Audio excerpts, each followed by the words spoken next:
இங்க ஒரு பொண்ணு குளிக்கலான்னு சொல்லிட்டு பாத்ரூம் வரா. அப்படி வந்து பார்த்தா சடனா வீட்டுக்குள்ள ஒரு திருட பூந்து எல்லாத்தையும் திருடிட்டு இருக்கான். இவனை பார்த்துட்டு ஒரு செகண்ட் ஜர்க்காயிரா. ஐயோ இப்ப என்ன பண்றது அப்படின்னு சொல்லிட்டு யோசிக்க அப்பதான் இவன் கையில ஒரு வாழைப்பழம் வச்சிருக்கா. சோ அந்த வாழைப்பழத்தை பார்த்துட்டு இவன் என்ன பண்றானா, அப்படியே சத்தமே போடாம நைஸா இவனுக்கு பின்னாடி வந்து ஏதோ இவ கையில கன்னு வச்சிருக்க மாதிரி இவன் முதுகுல பாயிண்ட் பண்ணி அசையாத அசைஞ்சு அப்படின்னா சுற்றுவான் அப்படின்னு சொல்லிட்டு சொல்றா. இவனும் பயந்து போயிட்டு அம்மா சுற்றாதமா அப்படின்றான். ஆமா பாத்ரூம் போற கையில எதுக்கு பனானா அப்படின்னு சொல்லிட்டு கேட்டீங்கன்னா சாப்பிட கூட இருக்கலாம். சோ இப்போ இவன் வந்துட்டு அசைஞ்சு அப்படின்னா முதுகு ஓட்ட போட்டுருவான் அப்படின்னு சொல்லிட்டு இவன் என்ன பண்றானா, இவனை பிடிச்சி அப்படியே பெட் மேல தள்ளி விட்டு பெட்லயே பாத்தீங்கன்னா ஹேண்ட் கஃப் வச்சிருக்கா. சோ அந்த ஹேண்ட் கஃப் வச்சு இவன் கையை வந்து லாக் பண்ணிடுறான். ஆமா தூங்குற பெட்ல எதுக்கு ஹேண்ட் கஃப் அப்படின்னு சொல்லிட்டு கேட்டீங்கன்னா எதுக்கா வேணாலும் இருக்கலாம். சோ இப்போ இவனை வந்துட்டு ஹேண்ட் கஃப் எல்லாம் போட்டு அந்த பெட்டோட லாக் பண்ணிட்டு அதுக்கப்புறம் உடனே போயிட்டு போலீஸ் கால் பண்றா. சோ அப்படி இவ கால் பண்ணிட்டு இருக்கும்போது இங்க இவன் மட்டும் வரலையாட்டிது, கூடவே இன்னொருத்தனையும் கூட்டு வந்திருக்கானாட்டிது. அவன் வந்துட்டு இதை பார்த்துட்டு என்ன பண்றானா, உடனே பாத்ரூம் போயிட்டு டாய்லெட் ஓபன் பண்ணி அந்த டாய்லெட்ல ஒரு துணியை வச்சு அடைச்சிட்டு அதுக்கப்புறம் தண்ணியை திறந்து விட்டுறான். அப்படி தண்ணியை திறந்து விட்டுவேன். அதுக்கப்புறம் இவ கண்ணுல படாம நைஸா வீட்டுக்கு வெளியே போயிட்டு மாஸ்க் எல்லாத்தையும் கழட்டிட்டு ஏதோ வெளியால் மாதிரி கதவு தட்ட இதை கேட்டவ போயிட்டு ஓபன் பண்ணா இவன் என்ன சொல்றானா,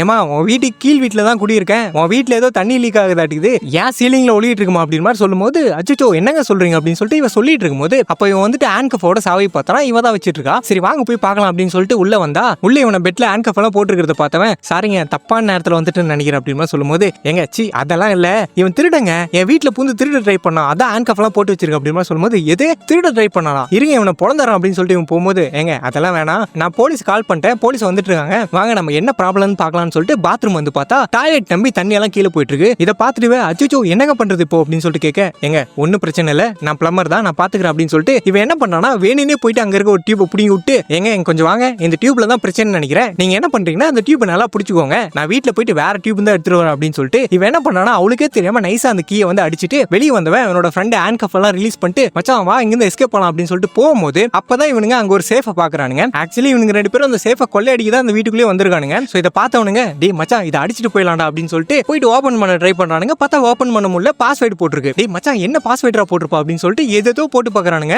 அப்பதான் அங்க கேலண்டர்ல அந்த பொண்ணோட அம்மாவோட பர்த்டே டேட் இருக்கு, அதை கூட போட்டு பாக்குறானுங்க. ஆனா ஒன்னும் ஒர்க் அவுட் ஆகல. டேய் மச்சான் என்ன பாஸ்வேர்டா போட்டுருப்பா அப்படின்னு சொல்லிட்டு இவனுங்க யோசிச்சுட்டு இருக்கும்போது அப்ப அந்த நேரம் கரெக்டா வீட்டுக்கு வெளியே அந்த போலீஸ்காரோட சைரன் சவுண்ட் கேட்க ஆரம்பிச்சிது. சோ இதை கேட்டவனுங்க டேய் மச்சான் இப்படியே பாஸ்வேர்டு போட்டிருந்தோம் அப்படின்னா கண்டிப்பா மாட்டிப்போம், வா அப்படியே சேஃபோட தூக்கிட்டு போலாம் அப்படின்னு சொல்லிட்டு இவனுங்க அப்படியே முக்கி முனகி அந்த சேஃப் அப்படியே கொஞ்சம் கொஞ்சமா வீட்டுக்கு வெளியே தூக்கிட்டு போயிட்டு இருக்கும்போது அப்ப கரெக்டா இந்த பொண்ணு வாழைப்பழத்தோட பின்னாடி வந்து ஆன்சப் அப்படின்னு சொல்ல இதை கேட்டு இவனுங்க ஒரு செகண்ட் பயந்து போயிட்டு சேஃபை கீழே போடுறானுங்க. அப்படி கீழே போட்டு அம்மா சுற்றாதமா என்ன மன்னிச்சிருமா அப்படின்னு சொல்லிட்டு இவன் திரும்பி பார்த்தா பனானா